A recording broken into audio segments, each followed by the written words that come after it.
புதுச்சேரி பிரபல ரவுடி ஐயப்பன் கொலை வழக்கில் விபச்சார புரோக்கர் நடராஜன் உட்பட 10 பேரை வேட்டவளம் போலீசார் கைது செய்தனர்.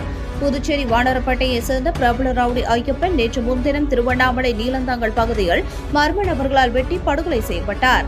இது தொடர்பாக வேட்டவளம் போலீசார் வழக்கு பதிவு செய்து தனிப்படை அமைத்து விசாரணை மேற்கொண்டனர். விசாரணையில் விபச்சார புரோக்கர் நடராஜன் மற்றும் சந்துருவுக்கு லட்சக்கணக்கில் ஐயப்பன் வட்டிக்கு பணம் கொடுத்ததாகவும் அதனை அவர்கள் திருப்பி தராததால் ஐயப்பன் கொலை மிரட்டல் விடுத்ததாக கூறப்படுகிறது.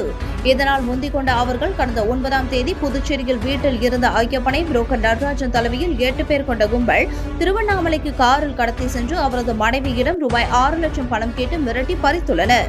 மேலும் பணத்தை பெற்றுக்கொண்ட அந்த கும்பல் ஐயப்பனால் உயிருக்கு ஆபத்து ஏற்படும் என்ற நோக்கில் நீலந்தாங்கல் பகுதிக்கு ஐயப்பனை கொண்டு சென்று வெட்டி படுகொலை செய்தனர்.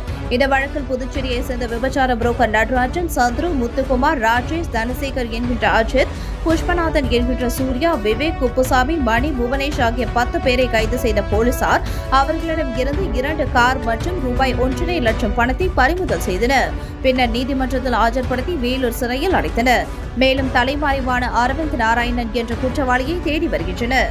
உங்கள் சக்தி சேனலின் புதுவையின் அன்றாட நிகழ்வுகளை உடனுக்குடன் தெரிந்து கொள்ள சக்தி சேனல் புதுச்சேரி யூடியூப் சேனலை சப்ஸ்கிரைப் செய்து கொள்ளுங்கள். மறக்காமல் பெல் பட்டனையும் கிளிக் பண்ணுங்க, ஷேர் பண்ணுங்க, லைக் பண்ணுங்க. உங்கள் சக்தி சேனல்.